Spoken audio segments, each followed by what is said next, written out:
Good morning, guys. I'm sorry, I've started the video a little bit early. I'm faffing about with the tripod. And I still think it's a little bit wonky, but never mind. Let's do a live video, y'all, in the group. It's been a while. So, everyone, let me see if I can tag you all, invite you all, send you all this way to come and spend some time with me. So today we are talking about how when we repeat our parents' patterns in our 20s and 30s, I want you to take a moment. I want you to take a deep breath. As you're watching my video, I want you to take a deep breath. I want you to feel grounded, present in your body. And if you know how, I want you to run the energy from above and below. And I want you to allow yourself the permission to receive the understanding of what I'm trying to convey to you here. So give yourself permission to allow understanding. It's really cool and so easy. Now, I want you to think back to yourself. I'm thinking about you right now. I'm thinking about all of you. I'm saying hello to you. Hello, all of my dear friends that are watching this video now, that will watch it later, that will watch it in the future. Those of you who pop up now and see the invitation. Those of you who catch the video on replay. Those of you who catch it next week or next month. And in any of you guys who pop on this video, I'm praying that this video, it's my intention that it's going to be for your highest good and my highest good, and make us all a clear channel for receiving good energy. Now, hey Cora, now that I've invited a few of you, hello Sidra, now that I've invited a few of you and a couple of you beauties have shown up to keep me company, I'm going to talk to you a little bit about our 20s and our 30s and why. I'm just checking volume, but I'll be with you. Our 20s and our 30s. What happens in our 20s and 30s is that that's when we begin to repeat our parents' patterns. Alaikum assalam. Prior to that, we are children. We are still being imprinted. But towards the late 20s, upwards from like 27, that 28, that's when we come into our full growth. That's when we really become autonomous in our decision making. We sort of detach our energies from all of the other people that have raised us or who are around us, who are part of our life. And we start to make some deep-seated decisions. And obviously, if we have been living the life of being unconscious, if we don't know what it is that drives our decisions, we are going to actually just literally make the same sort of decisions our parents made. We're going to have very similar values to the people who raised us, and you're going to make the same kind of mistakes that they did. You're going to do what they did and make the mistakes that they made. So as you are doing that, making the mistakes of your mom or your dad or whichever one of them, or either both of them, because most of the time it's like you over-empathize with one of your parents. So everyone is always closer to one parent than the other, emotionally slightly more attached to one parent than the other. And they sort of have things that they distance themselves from in one of their parents. So they're thinking, oh, I hate that in my parent.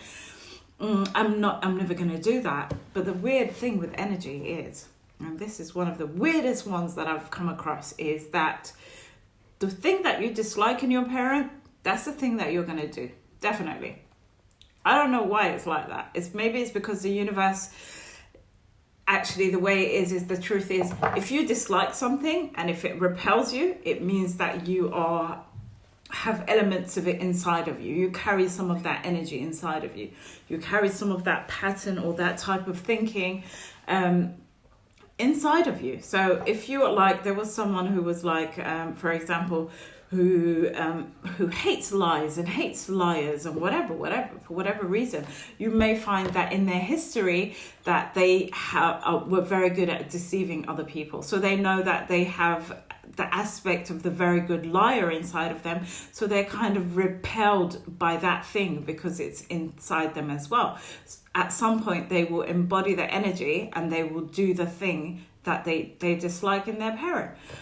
But why are we talking specifically about the 20s and 30s? The late 20s to the early 30s is when you repeat your parents' mistakes. It's when you take the same types of decisions that they did. And if you notice, you may even find that you're making a similar kind of money to the type that they made. So if they were like middle class, you would be like middle class in the same position.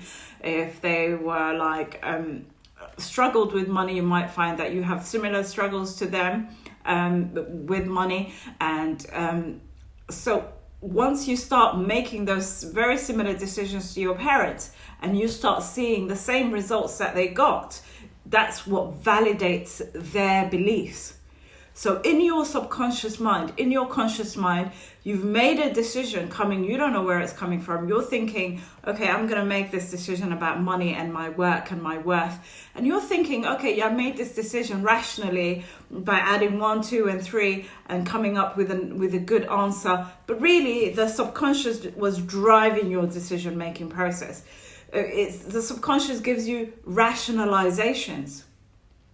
It gives you rational ideas to coat your fears so that you can't see your fear. You're just thinking, okay, I'm thinking about this, but what if this happens? And it looks like, even if the rationalization is true, even if you're like, like everything that seems rational to you is based in reality, is still a rationalization created by your subconscious mind so that you cannot see what the actual thing is that's driving your decision, driving your money, driving your worth, driving your whatever's happening in your life. Then you make those decisions. They're very similar to decisions made by your mom or your dad, and you get very similar results to what your mom and dad got. And then what happens? Your mind thinks, oh my God, it's true then. What they thought about life is true. It's exactly like this. And then you start to believe that you are stuck. When you were small, you were not stuck. When you were much younger, you were being imprinted with patterns, but you were not stuck in your thinking because it wasn't coming from you. But this time, because you made the decision, you made the calculation in your head, you made the move, and the bad result is all yours, now you have the added element of shame and guilt. And responsibility. I'm responsible for this. I decided this. I made this effing mess. This is all on me. Do you see what I'm saying? And that's where the stuck feeling comes from. That's where the stuck feeling comes from. You get that stuck feeling from owning that shit. That shit is not yours to begin with. It's just programming that you're carrying. It's been hiding from you this whole time, and it's just been showing up in different aspects in your life. All these patterns from your parents, and some patterns are even older than that. I don't know what you believe, but ever since I've been working on energy, I've come to see that humans do actually have multiple past lifetimes. They do. And that it's there, it's present inside their subconscious mind, it's present inside their soul, it's present inside their energy field. You can actually see the multiple past lives that they've had. So when you have all of that, how much of this decision was really yours? I know you want to own it and be responsible. I know you want to be the adult, the grown-up. I made this mess and so I should feel ashamed and embarrassed and I should feel bad about it. I know you want to own it because, it's good to own shit and responsibility. But this is like the kind of different way. It's a different way. It's like when we say own your shit, we're saying like you should really own your shit by taking responsibility for it. For saying, I feel bad. I'm going to discover what I feel bad about. I feel poor. I'm going to discover what patterns make me poor, and I'm going to dismantle them, and I'm going to change it to a state of abundance, or I'm going to change my sadness to a state of happiness. We want you to own it in that way, that level of ownership where you're taking action. We don't want you to own the guilt and the shame and the embarrassments. That's actually contrary to what you need to be owning in order to be taking massive action. That's going to cripple you. Literally, where the stuck feeling comes from is that.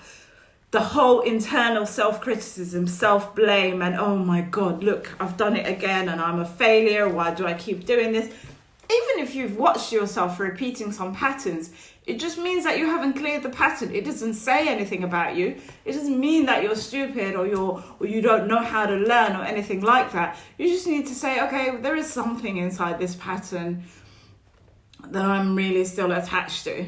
Okay, if that was my mum, for example, if your pattern is one of helplessness and powerlessness, and you can see that this is a direct correlation to the energy that your mum used to display. So, for example, your mum used to be the kind of woman that everyone, like would dump on. Everyone would take advantage of her. She would be working her fingers to the bone to support everyone, and in exchange get no support and no help. And just be left to it. Or if you are replicating that pattern, then and you're seeing it in yourself, and you're saying, I feel powerless and helpless like my mom, but I feel compelled to give everyone else, even if I don't have enough to give, even if I haven't given myself anything yet. You just have to take it apart. You just have to take it apart. Okay, what do I feel when I'm doing this, when I'm offering this person the help that I can't afford? Okay, I'll give you an example from my own life. I used to give people a lot of financial aid. It was like I was the United Kingdom's government, and I was doing a whole bunch of international aid, pouring my money into other human beings' lives. They were building houses, they were having children, they were living their life, and I was sinking further into debt. I couldn't afford to even wear nice clothes and take care of myself. I couldn't afford to take my kids on holiday, and I was supporting all these people financially. But I was not really obligated to do that. Not in terms of, is it expected? Does Allah expect that of me? No, actually He doesn't. There's nowhere He says that it's expected of me.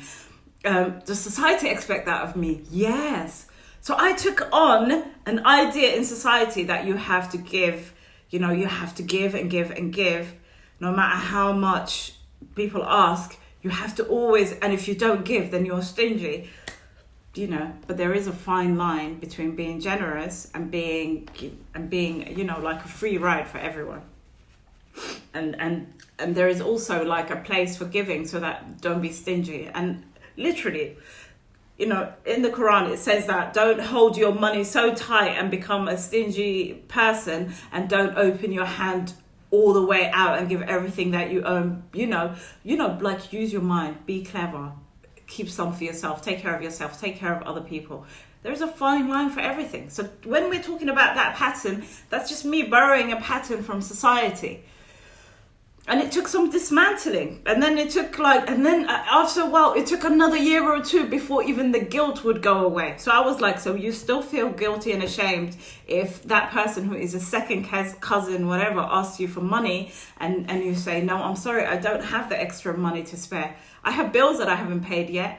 But I never used to take that into account before. I've actually even gone and borrowed money to send to someone else. Can you imagine that? You haven't paid your bill, you borrowed some money, you sent it to someone else. You're in a much worse position than when you started the whole thing.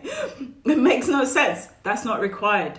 The Creator, God, Allah, does not require that of you. That's just way too much.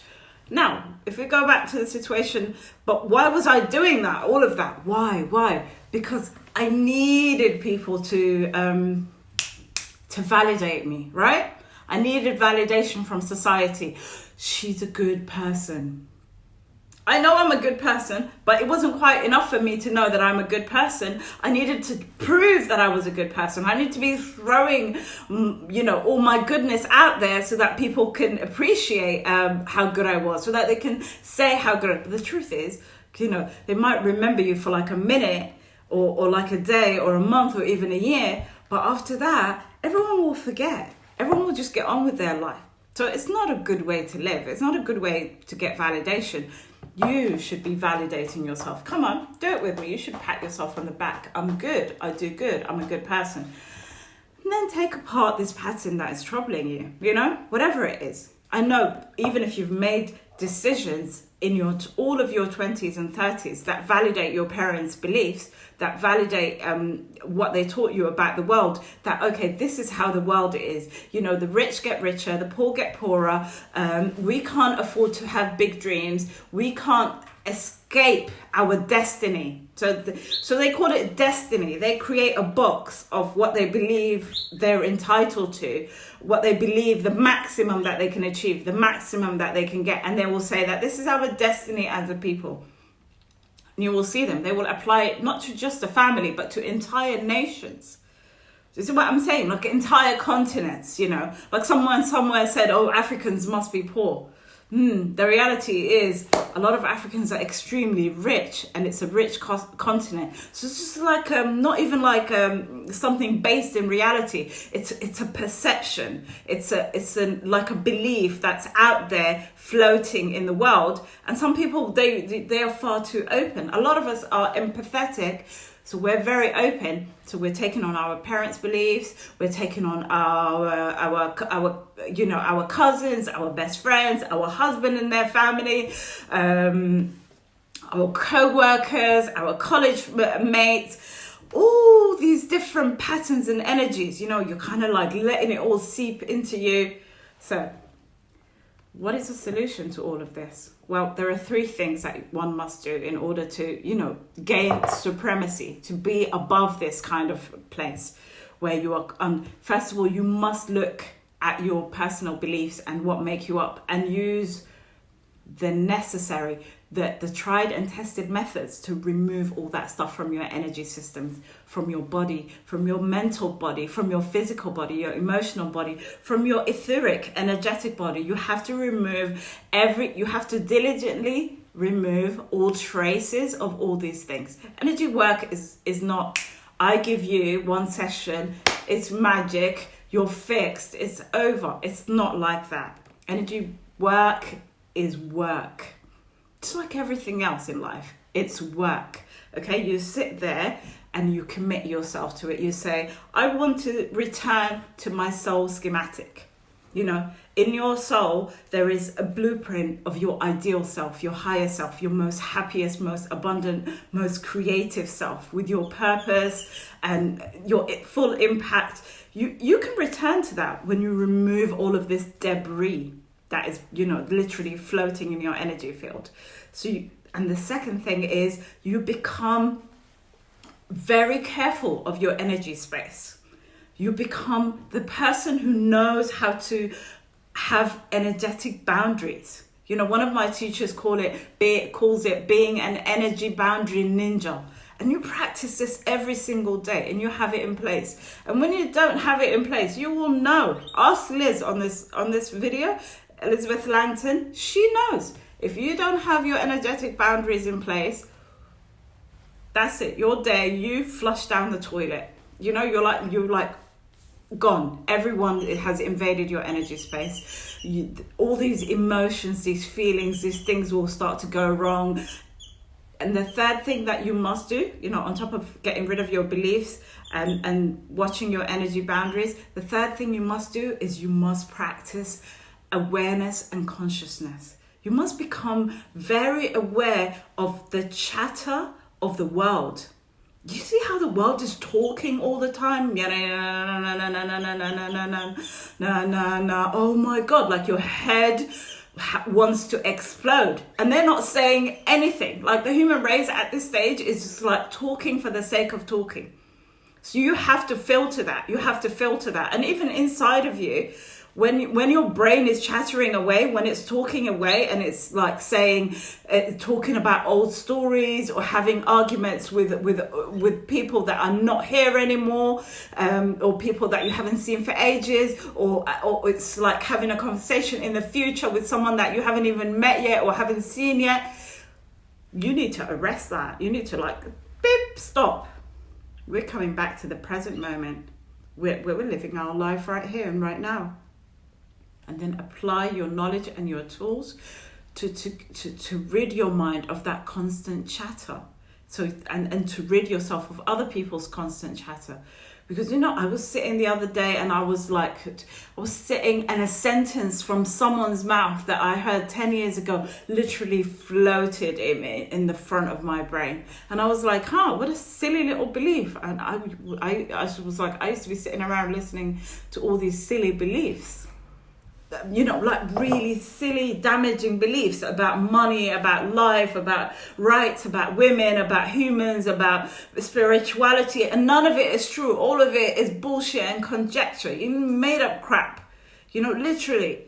But it's so magnetic because it's an electrical thought and they've attached an emotion to it. It becomes an electromagnetic field. It sticks in your energy space.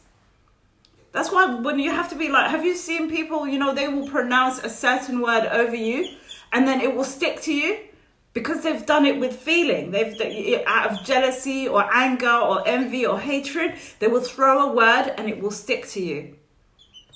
You've got to know what all these words are that stuck to you, and you've just got to sit there removing them. There's got to be, if it sounds like work, that's because it is. But then think about it. What else would you be doing? Watching TV? Talking to people? You know, I do recommend going out, so I would not take that part out. I do recommend going out. Not going out so much in the city, but going out to parks and rivers and seasides. Even if you cannot afford a holiday abroad, jump on the train and get out of the city and go be in a quiet place with very few humans, so that your entire energy system can just drain out. Take off your shoes and drain your energy body. Practice the grounding and remove everything that is not you from your energy space. Seriously. I mean, like, honest to God, I remember a time when I was literally in this city going out of my mind, and everyone was saying, do you have like a mental illness? And supposedly one of my best friends, supposedly the weirdos that we call best friends, dear God, supposedly she said, you should really check yourself into an asylum or like a mental health hospital and have yourself sectioned. And I just looked at her and I think that was the last day that I saw her, because I'm not stupid. Even when I'm going through a really hard time, if someone says something like that to me, I'm looking at that person and thinking, fuck you, hate me, bitch. I gotta go. You know what I'm saying? Honest to God, though. So you have to get out of the city. You have to get out of people's lives. You have to check out of society once or twice a week in order to regain yourself.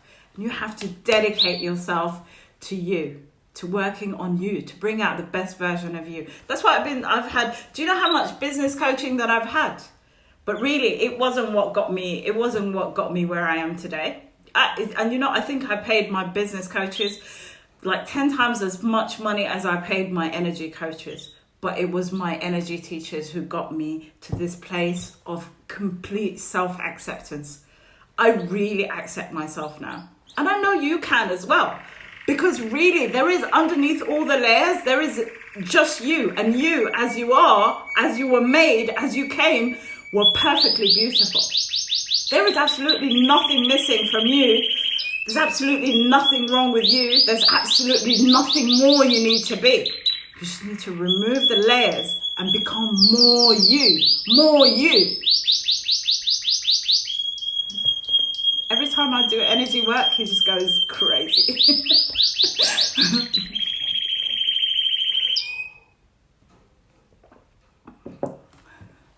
So, I'm going to love you and leave you.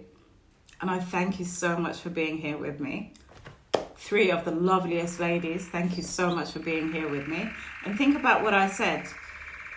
Yeah, there he goes. And think about what I said. And think about this. Like my call to action to you today is, will you make that decision with intention, make that choice to really reveal the most abundant, powerful self that you are to the world? Because the world needs you in your raw form, in your real rawness. That's what the world needs. The more people that learn energy work, the more of them that can teach it to their children, and their children can teach it to their children. That's what's going to change the world. That's what's going to create that perfect world. With all due respect to all the coaches and mentors out there, it's only energy work that is going to change your life and save you from all this craziness. And you will have bad days, because every time you remove a bad layer, you will feel so crappy. It's like, okay, so if you had, like, for example, something growing on you, like a growth, and it was massive growth, and it was like full of pus, and then you went to the hospital and you did an operation to take it off, will you not feel bad afterwards? Will you not need recovery time? Energy work is just like that. And all the people out there who like on Instagram and Facebook and whatever, and they're like, oh my God, I burst through another level and instantly everything was perfect. They're fucking lying to you. I'm telling you, they're just fucking lying to you. Don't listen to them. Okay? It's not like you shoot up. It's like, and you do have little plateaus and little rest days between.